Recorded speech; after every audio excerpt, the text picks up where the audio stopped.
Hi friends, आज हम आपको बताएंगे रसुंदरी देवी की biography, the biography of Rassundari Devi.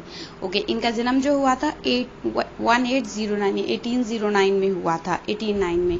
She was a Bengali writer, Bengal की राइटर थी वो। She is among the earliest women writer in Bengali literature, यानी कि बंगाली लिटरेचर की वो उन राइटर्स में थी जो सबसे पहली राइटर थी। और वैसे भी इनको सबसे पहली राइटर ही माना जाता है ऑटोबायोग्राफी की।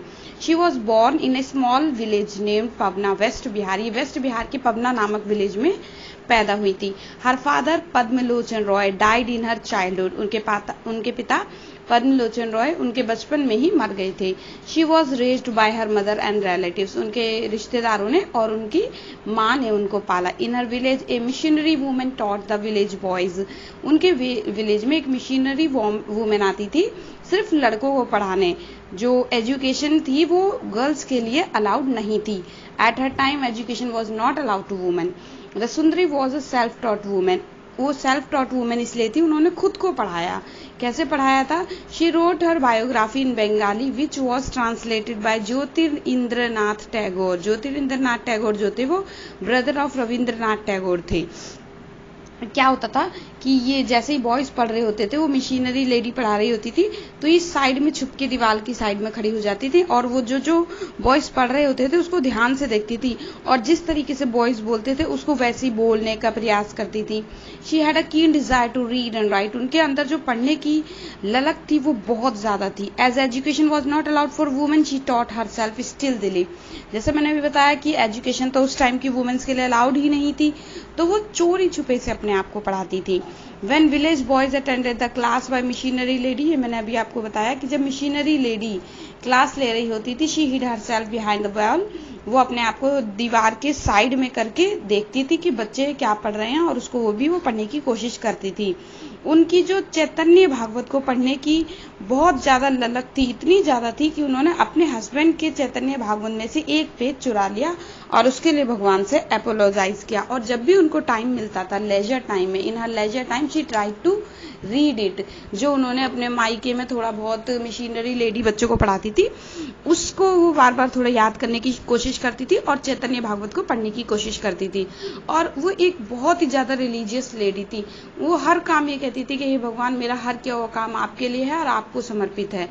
उन्हें डीप फेथ था गॉड में। इसलिए जब भी वो चैतन्य भागवत का जो पेज उन्होंने फाड़ा था उसको पढ़ने की कोशिश करती थी, तो उसके पढ़ने के बाद वो हमेशा भगवान से माफी मांगा करती थी कि वे उन्हें उनकी मिस्टेक्स के लिए माफ करें। वो बहुत ही स्ट्रॉन्ग इंटेंशंस की औरत थी। उनकी सोसाइटी में ये माना जाता था कि अगर वुमेन को पढ़ाया जाएगा तो इसका मतलब है कि वो बहुत ही ज्यादा वायलेटिव एक्शन होगा और उसका पति मर जाएगा। ये बात मानी जाती थी सोशल सिस्टम में। लेकिन उन्हें भगवान के ऊपर पूरा विश्वास था और उनकी इंटेंशंस बहुत स्ट्रॉन्ग थे, इसलिए उन्होंने लेट डाउन नहीं किया और उन्होंने क्या किया, अपनी पढ़ा और चैतन्य भागवत को पूरा पढ़ा और अपनी ऑटोबायोग्राफी भी लिखी। She was 12 years old when she was married off to Sitanath Roy, a landlord in Faridpur. वो 12 साल की थी जब उनकी शादी कर दी गई एक लैंडलॉर्ड सीतानाथ रॉय के साथ। She had heavy responsibilities of running a large house hold and taking care of her 11 children. उनके ऊपर 11 बच्चों की जिम्मेदारी थी।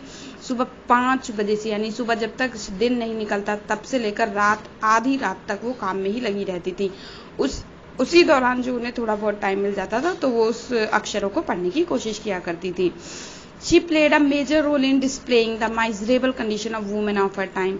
उन्होंने अपने समय की जो हिंदू औरतें थी, जब वो या फिर जो मुस्लिम औरतें थी, ज्यादातर ये वेल प्रथा चल रही थी ना, वेल सिस्टम जो चल रहा था, इसको उन्होंने बहुत अच्छे से डिस्प्ले किया पूरे सोसाइटी के आगे।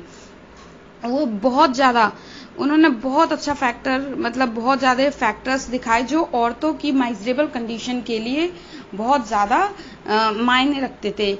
She was the victim of child marriage में ही उनकी शादी हुई 12 साल की में। वेल सिस्टम, हमेशा उनको पर्दे में रहने के लिए कहा जाता था। उनको इस तरीके से कहा जाता था कि तुम्हारी आवाज तुम्हारे पति भी न सुन पाए, इतनी धीरे आवाज। और पति के सामने तो ऐसे बोलना पड़ता था कि सिर्फ जितना उनको जरूरत है उतना ही सुनाई दे, उसके अलावा कोई नहीं। और घर के इवन नौकर्स को भी उसकी आवाज नहीं आना चाहिए। इवन जो भी चीज उसके पति को बिलोंग करती है उन तक भी उनकी वॉइस नहीं जानी चाहिए और उसे उनसे घूंघट करना चाहिए। एक बार उनका बेटा घोड़ा चला रहा था तो उनको बहुत अच्छा लग रहा था कि मैं अपने बेटे को देखूं कि वो घोड़ा चला रहा है, लेकिन एकदम से उन्हें ध्यान आया कि ये घोड़ा तो उनके पति का है। उन्होंने तुरंत घोड़े को देखकर घूंघट कर लिया।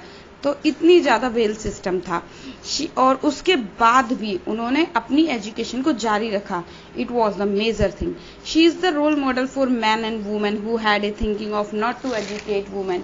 उन औरत आदमियों के लिए वो एक रोल मॉडल बनकर उभरी जिनके मन में ये आशंकाएं बैठी हुई थी कि औरतों को पढ़ाना नहीं चाहिए, और उनके बाद बहुत सी औरतों ने कदम उठाए पढ़ने के लिए। So thank you guys. मेरे चैनल को सब्सक्राइब करें, वीडियो को लाइक शेयर करें। Thank you.